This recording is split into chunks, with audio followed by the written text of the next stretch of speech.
감사원 특별조사국이 제주도 개발공사에 대한 조사에 착수했습니다. 김영철 개발공사 사장을 겨냥하고 있어 파장이 예상됩니다. 평화와 번영을 위한 제주 포럼에 참석한 국내외 지도자들이 북한에 대한 도발을 중단하고 대화에 나서라고 촉구했습니다.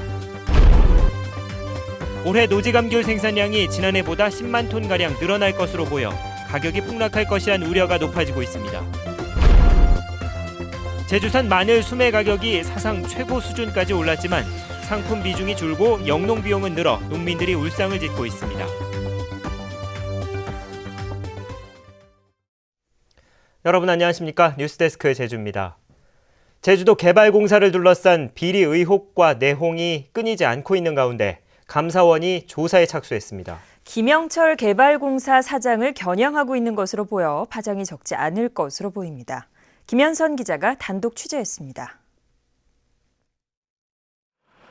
제주도 개발공사에 대한 조사를 맡은 곳은 각종 비리 사건을 담당하는 감사원의 특별조사국입니다. 지난 23일부터 감사관 2명이 개발공사를 직접 찾아 조사를 진행하고 있습니다. 감사원은 예산과 인사 등 개발공사 운영 전반에 대한 광범위한 자료를 요구한 것으로 알려지고 있습니다.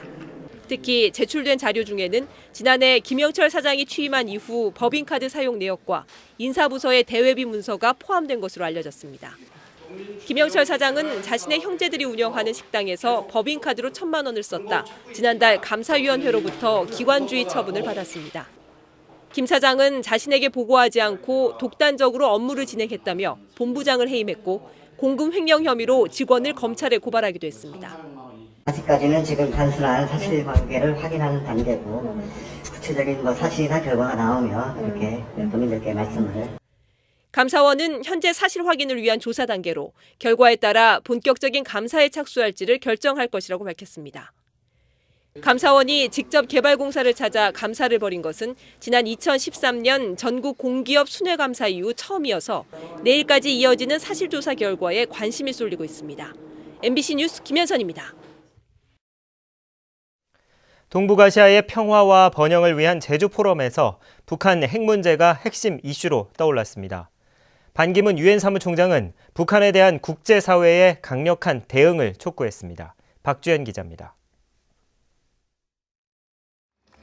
제주 포럼 개회식에 참석한 반기문 유엔 사무총장. 반 총장은 기조연설을 통해 북한의 핵과 미사일 개발은 북한 안보에도 저해될 뿐만 아니라 주민들에게도 상처만 될 것이라고 밝혔습니다. 또 유엔의 대북 제재 결의안이 실현돼야 한반도 비핵화가 이뤄질 수 있을 것이라며 국제사회의 강력한 대응을 강조했습니다.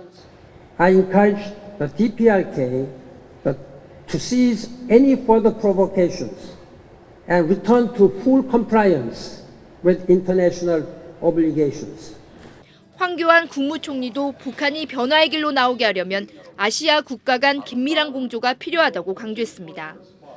진정성 있는 대화와 신의를 거부하는 북한의 행태와 셈법을 바꾸도록 함으로써 한반도의 진정한 신뢰 프로세스를 열어나가기 위한 것이기도 합니다. 세계 지도자 세션에서 무라야마 전 일본 총리는 국가 간 영토 분쟁이 발생할 경우에도 무력이나 힘으로 해결하려 해서는 안 된다고 강조했습니다. 그런데 가입했으면 처음에 가입했으면 앞으로 빨리 신용이 묻어져 있게 민간도 호흡적으로 시크릿 봐야 되고 그다음에 납득을 해주려고 가지고 그때 가입했어요. 반 총장은 황교안 국무총리와 만나 유엔과 한국 정부가 서로 긴밀히 협력할 것을 약속한 뒤 일본에서 열리는 7개국 정상회의에 참석하기 위해 제주를 떠났습니다. MBC 뉴스 박주연입니다.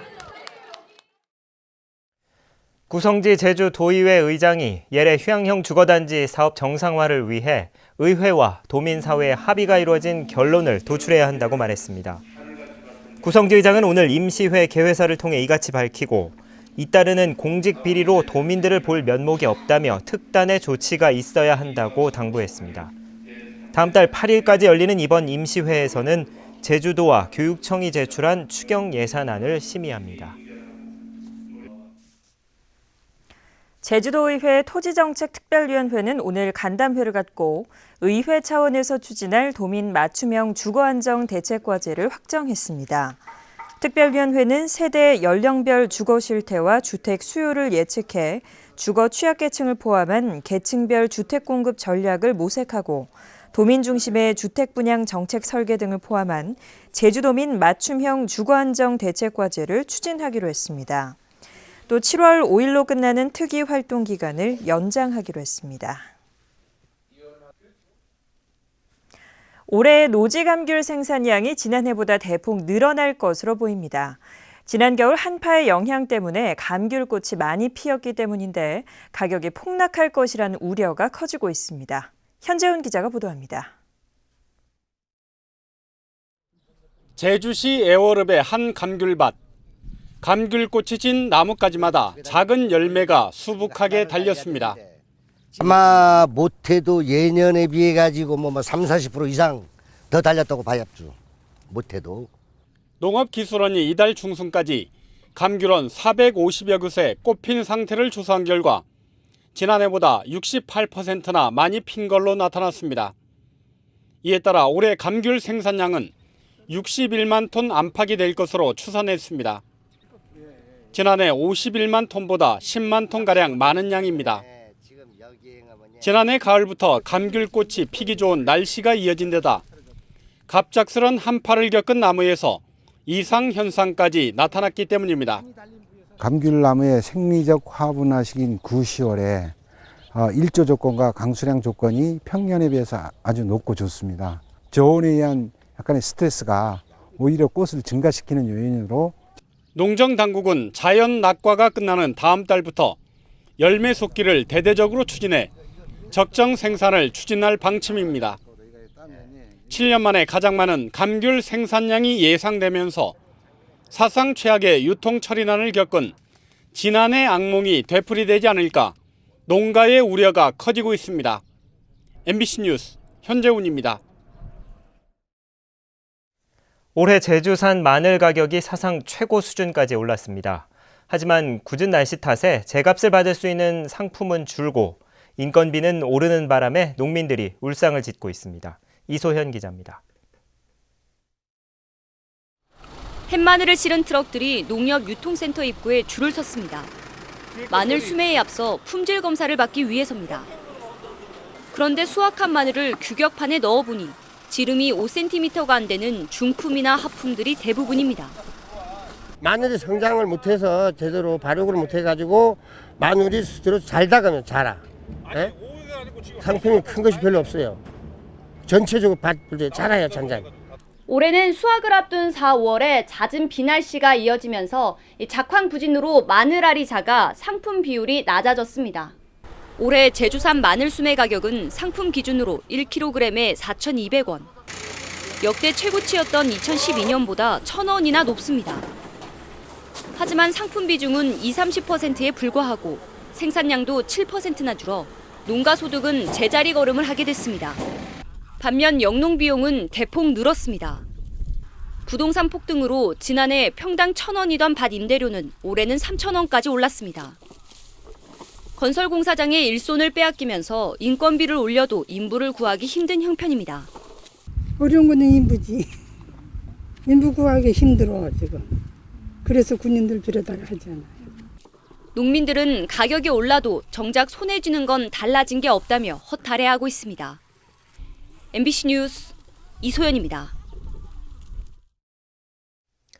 제주에 정착한 이주민 10명 가운데 3명은 적응하지 못하고 있다는 조사 결과가 나왔습니다. 제주 여성가족연구원이 지난달 정착 주민 500명을 설문조사한 결과 29.4%가 제주 생활에 적응이 안 되고 있다고 응답했습니다. 제주 이주 동기로는 직장 이동이 29.8%로 가장 많고 퇴직 후 새로운 정착지 28%, 제주의 자연에 대한 매력이 21% 순이었습니다. 제주지방법원 제1형사부는 친인척 등을 동원해 선거운동을 한 혐의로 1심에서 벌금 150만 원을 선고받은 홍석희 서귀포 수협 조합장의 항소를 기각했습니다. 홍 씨는 지난해 3월 동서인 송모 씨에게 조합원 명단을 주고 전화로 선거운동을 하도록 해 조합장 후보자 본인만 선거운동을 할 수 있는 공공단체 선거법을 위반한 혐의로 기소됐습니다. 제주지방법원 성원주 판사는 지난해 1월 제주 해군기지 군 관사 반대 농성장 철거를 위한 행정 대집행 과정에서 막루에서 농성을 벌인 혐의로 기소된 양지호 민주노총 제주본부장에게 벌금 300만 원을 선고했습니다. 양지호 본부장은 지난해 서울에서 경찰의 한상균 민주노총 위원장 체포를 막아선 혐의로도 수사를 받고 있습니다. 제주지방법원 김현희 판사는 무사증으로 입국한 중국인들을 불법으로 취업시킨 혐의로 기소된 66살 남모 씨에게 징역 8월을, 57살 구모 씨 등 3명에게는 집행유예를 선고했습니다.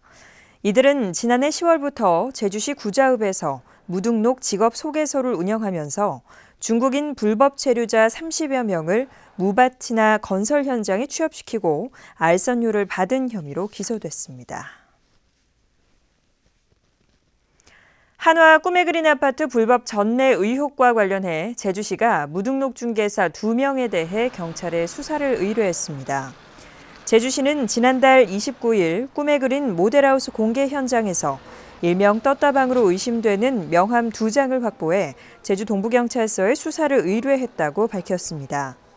한편 제주도와 세무서는 당첨자 계약 기간에 합동 단속을 벌였지만 불법 전매나 무등록 중개는 적발되지 않았다고 밝혔습니다. 제주 환경자원순환센터 매립장 조성사업자 입찰에서 코오롱 글로벌 컨소시엄이 선정됐습니다. 코오롱 글로벌 컨소시엄에는 천마와 동남, 대원과 이다 등 도내 4개 종합건설업체가 51.9%의 지분율로 참여하고 있습니다. 환경자원순환센터 매립장은 600억 원이 투입돼 오는 2018년에 완공되며 1,400억 원이 투입되는 소각시설 사업자는 다음 달에 선정됩니다. 뉴스데스크 제주였습니다. 고맙습니다.